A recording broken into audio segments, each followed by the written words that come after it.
In Civ 6 or Civilization 6, there are a lot of ways you can play the game, with different playstyles leading to more stereotypes than the ones that'll get you cancelled on Twitter.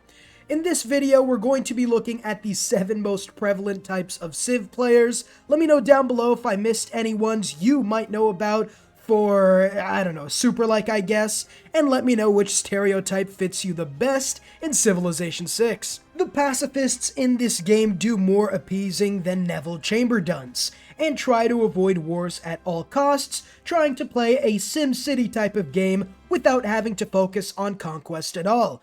Doesn't matter if they're playing Rome and have 8 iron tiles nearby, they crumble at the threat of violence. You know if you're a pacifist if you find yourself giving immense sums of gold and resources to your nearby enemies in the hope they leave your booty, both figuratively and literally, alone. Alright, we're building our next city, everything's looking great, gotta build your Whoa, what are you doing, Korea? What's with that warrior that's near my board? Hey, you know what? That's my bad. Here, take all my gold, luxuries, straight. You know what? Just take my entire cities. I don't need them. Looking like a one-city challenge type of game anyway.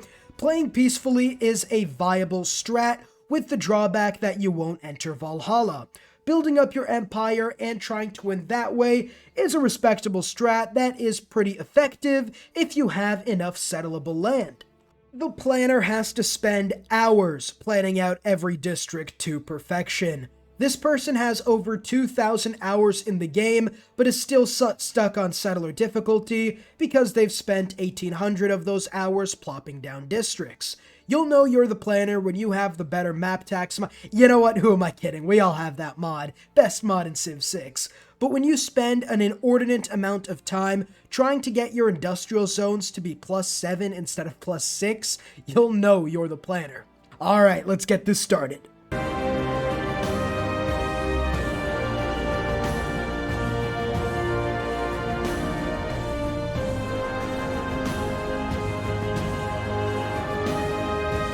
This player takes days to finish a game, but rest assured they will have the best goddamn districts you've ever seen, getting over 3,000 on every yield by turn 100 max. We've all been there. Wanting to recreate our favorite empire's historical borders is something we've all at least attempted once or twice. But these people take it to a whole other level. The historical reenactors dress up in their favorite cosplay, like those Civil War reenactors in real life, and play every game trying to form some historical empire. Some examples are Rome, Ottomans, British, the American North Continent, doesn't matter. And they gotta get the borders just right. It's gotta be perfect, as if they get one tile out of place, you can't even load back to a previous save. Just have to restart the entire game because this save game is now tainted. Türkiye aç kalmayacak. Lupo lan lupo. Ben Türk evladıyım. Burası Türkiye lan. Türkiye. You'll know if you're a historical reenactor if you get to the point where you're reforming some obscure empire that absolutely no one knows about. If you do enjoy the video, as always, leave a like and subscribe to not miss out on future content, and let me know down below any other types of players I might have missed. The Dominatrix, Dominator, does what they do best: war. Doesn't matter if it's the early game with swordsmen, mid game with muskets, late game with stealth bombers, these people have a thirst for blood so great Dracula couldn't compete in a blood drinking contest. The first and only plan is endless war from turn 1. They pick the Aztecs, of course, and just spam out Eagle Warriors until they don't work anymore. Alright, economy, living standards, human rights, these people don't care. They will get what they want and they will die for it. They either win with the early Jaguar Warrior rush or they die and have to restart the early Jaguar Warrior rush. There's no in between.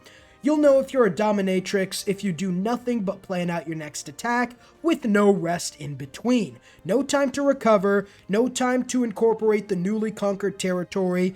You're building units. I don't care how much science I'm behind in, we need more soldiers for the army. You're pretty much like a North Korean puppet state at this point.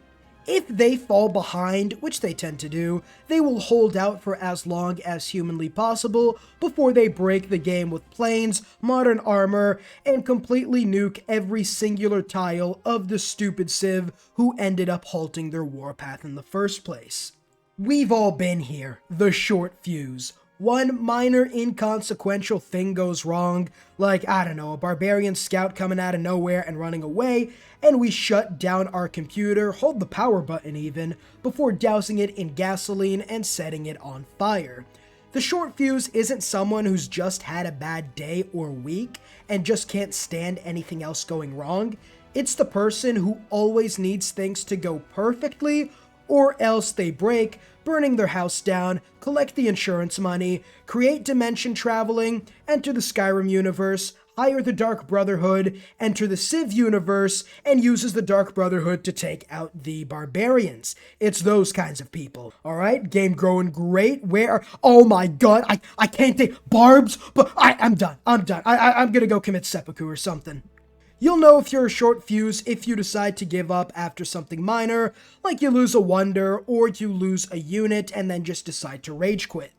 Paradox and Civ games have a lot alike. Map games based on history, there is a reason that overlap is so large between both communities. When a Paradox player comes over, in all likelihood they will tear their eyes out, gouge their butthole, and get mad at the game when they find out they understand the basic mechanics in the first 12,000 hours. So they decide to make their game as hard as possible, doing everything wrong. They will refuse to pick a government, ignore early culture, not settle near rivers, and even, God forbid, pick Tamar. They will handicap themselves harder than Twitter warriors with a dead family member in their bio. You'll know if you're a Paradox player if, well, you play Paradox, and if you decide to go get your PC decontaminated because you downloaded a game that took you less than a millennia to understand. Also, more realistically, if you decide to handicap yourself as hard as you can as part of a challenge or something, then you're a Paradox player. Dude, I can't take this, man. I'm only 400 hours in and I understand the game. Where's the complexity? Where's the goddamn challenge? Fuck it, I'll do it myself. The competitor is that one dude in high school gym class who thought it was Game 7 of the NBA Finals every day. They will do anything to win the game. Play the right way, no mistakes, do all the little things, and do nothing but give them a 0.1% extra chance of winning. They've already formulated the perfect way to win with every specific start, like they've memorized all the potential random maps, all 9 gazillion of them or something, and have a plan of attack for each one depending on what tile they start on. They will do anything to grab that win, and if they somehow lose, 1, the apocalypse has happened, or 2, they'll make the apocalypse happen. And finally, we have the Newbie. There's a bonus one at the end, so you'll want to stick around for that. The Newbie. They can be categorized as making the sorry mistake of letting that barbarian scout make it back alive. They are the person who puts districts around the Siawan. They are the person who trusts Montezuma. They unironically pick Portugal in a landlocked map in multiplayer against Babylon, Gran Colombia, Macedon, Persia, with raging barbarians on. You'll know you're a newbie if you do any of these things, as we all had our trial by fire with Civ 6 barbarians before. It's essentially a rite of passage at this point. Alright, I'm gonna let that scout live. I'm not gonna take the encampment because I have other things to do. It's fine, I'll post the fight later, I'll win. Bro, I'm not posting. There seems to have been a slight underestimation.